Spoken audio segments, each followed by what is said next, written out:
Hi hello friends, ಎಲ್ಲರಿಗೂ ನಮಸ್ಕಾರ. ರೇಖಾ ಅಡುಗೆ ಚಾನಲ್ಗೆ ಸ್ವಾಗತ. ಬನ್ನಿ, ಇವಾಗಂತೂ ಮಳೆ ಸೀಸನ್ ಸ್ಟಾರ್ಟ್ ಆಯಿತು. ಸೊ ಒಂದು ಒಳ್ಳೆ ರೆಸಿಪಿ ತೋರಿಸ್ಕೊಡ್ತಾ ಇದ್ದೀನಿ. ಅದೇನಪ್ಪ ಅಂದರೆ ತುಂಬಾ ಸುಲಭವಾಗಿ ಕಡಿಮೆ ಇಂಗ್ರೀಡಿಯೆಂಟ್ಸಲ್ಲಿ ಮಾಡೋವಂಥ ರೆಸಿಪಿ ಜಿಂಜರ್ ಗಾರ್ಲಿಕ್ ಸೂಪು.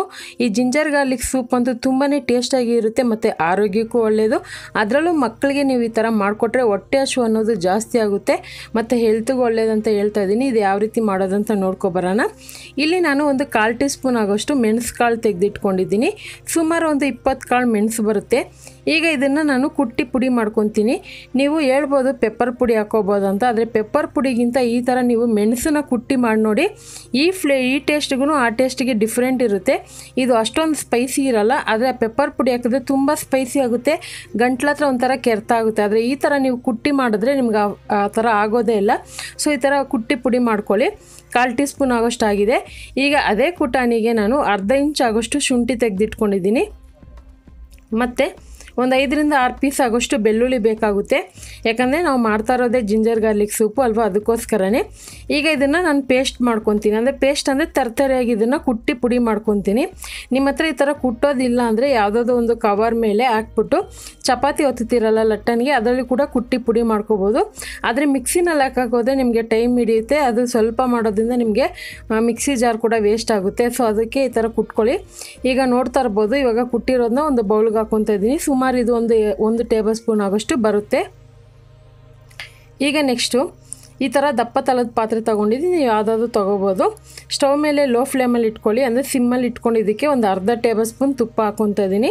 ತುಪ್ಪನೇ ಹಾಕ್ಬೇಕಂತೇನಿಲ್ಲ, ನೀವು ಅಡುಗೆ ಎಣ್ಣೆ ಕೂಡ ಹಾಕೋಬೋದು. ಅದರಲ್ಲೂ ಬಟರ್ ಹಾಕಿದ್ರೆ ಚೆನ್ನಾಗಿರುತ್ತೆ. ಇದನ್ನು ಲೋ ಫ್ಲೇಮಲ್ಲೇ ಇರೋವಾಗ ಇದಕ್ಕೆ ಶುಂಠಿ ಬೆಳ್ಳುಳ್ಳಿ ಜಜ್ಜಿರೋದನ್ನ ಹಾಕ್ಕೊತಾ ಇದ್ದೀನಿ. ಹಾಕ್ಕೊಂಡಿದ್ದನ್ನು ಲೋ ಫ್ಲೇಮಲ್ಲೇ ಫ್ರೈ ಮಾಡಬೇಕು. ಯಾವುದೇ ಕಾರಣಕ್ಕೂ ಹೈ ಫ್ಲೇಮಲ್ಲಿ ಮಾಡೋಕ್ಕೆ ಹೋಗಬೇಡಿ. ಯಾಕಂದರೆ ನಾವು ಕುಟ್ಟಿರೋದು ಸ್ವಲ್ಪ ಇಂಗ್ರೀಡಿಯೆಂಟ್ಸೇ, ಅದರಲ್ಲೂ ಹಾಕಿರೋದು ಒಂದು ಅರ್ಧ ಟೇಬಲ್ ಸ್ಪೂನ್ ತುಪ್ಪ, ಅದರಿಂದ ತಳ ಹಿಡಿಯೋ ಚಾನ್ಸಸ್ ಇರುತ್ತೆ. ಅದಕ್ಕೆ ಸ್ವಲ್ಪ ದಪ್ಪ ತಳ ಇರುವಂಥ ಪಾತ್ರೆ ತೊಗೊಳ್ಳಿ. ಇಲ್ಲಿ 2 ಟೇಬಲ್ ಸ್ಪೂನ್ ಆಗೋಷ್ಟು ಎಲೆಕೋಸು ಹಾಕ್ಕೊತಾ ಇದ್ದೀನಿ, ಚಿಕ್ಕ ಚಿಕ್ಕದಾಗಿ ಕಟ್ ಮಾಡಿ. ಹಾಗೆ 2 ಟೇಬಲ್ ಸ್ಪೂನ್ ಆಗೋಷ್ಟು ಕ್ಯಾರೆಟ್ ಹಾಕ್ಕೊತಾ ಇದ್ದೀನಿ.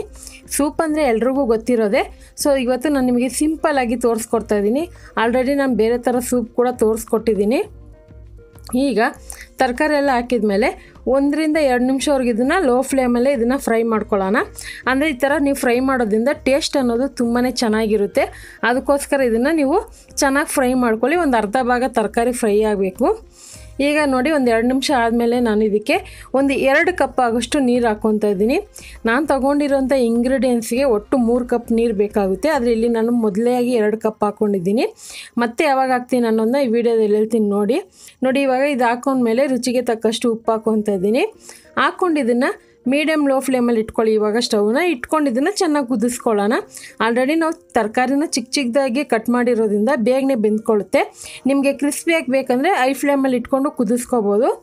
ಇವಾಗ ಅದು ಕುದಿಯೋಷ್ಟರಲ್ಲಿ ನೋಡಿ, ಈ ಥರ 1 ಟೀ ಸ್ಪೂನ್ ಆಗೋಷ್ಟು ನಾನು ಕಾರ್ನ್ಫ್ಲೋರ್ ಯೂಸ್ ಮಾಡ್ತಾಯಿದ್ದೀನಿ. ಸೂಪ್ ಅಂತ ಬಂದಮೇಲೆ ನಿಮಗೆ ಆ ಕ್ರೀಮಿ ಟೆಕ್ಸ್ಚರ್ ಬರಬೇಕಂದ್ರೆ ಕಾರ್ನ್ಫ್ಲೋರ್ ಯೂಸ್ ಮಾಡಲೇಬೇಕು. ತುಂಬ ಜನ ಕಾರ್ನ್ಫ್ಲೋರ್ ಅಂದರೆ ಏನಂತ ಕೇಳ್ತಾರೆ. ಇವಾಗಂತೂ ಎಲ್ಲ ಅಂಗಡಿಗಳಲ್ಲೂ ಕಾರ್ನ್ಫ್ಲೋರ್ ಸಿಗುತ್ತೆ, ಜೋಳದ ಹಿಟ್ಟು.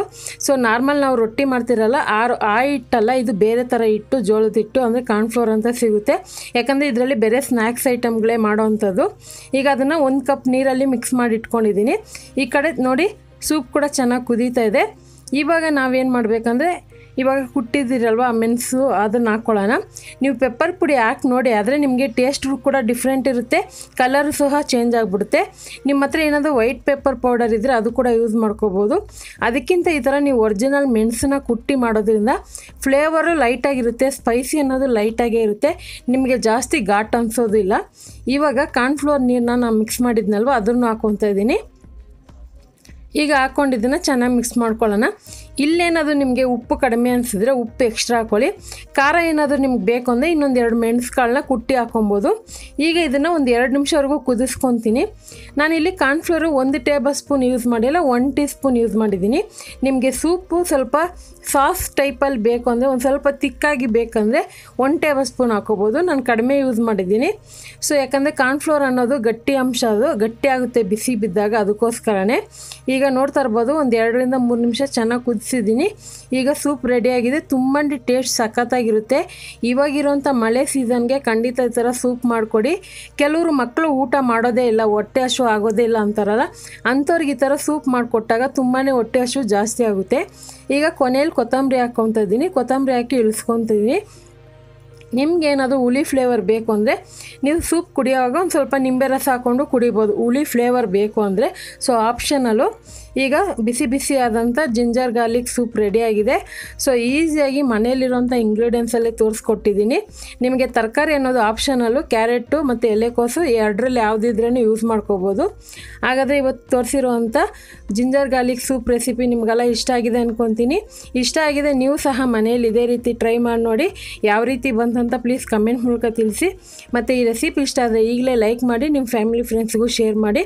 ಮತ್ತಷ್ಟು ಈಸಿ ರೆಸಿಪಿಗೋಸ್ಕರ ರೇಖಾ ಅಡುಗೆ ಚಾನಲ್ನ ಸಬ್ಸ್ಕ್ರೈಬ್ ಮಾಡಿ. ಈ ವಿಡಿಯೋ ನೋಡಿದ್ದಕ್ಕಾಗಿ ಎಲ್ಲರಿಗೂ ಧನ್ಯವಾದಗಳು. ಟೇಕ್ ಕೇರ್, ಬಾಯ್.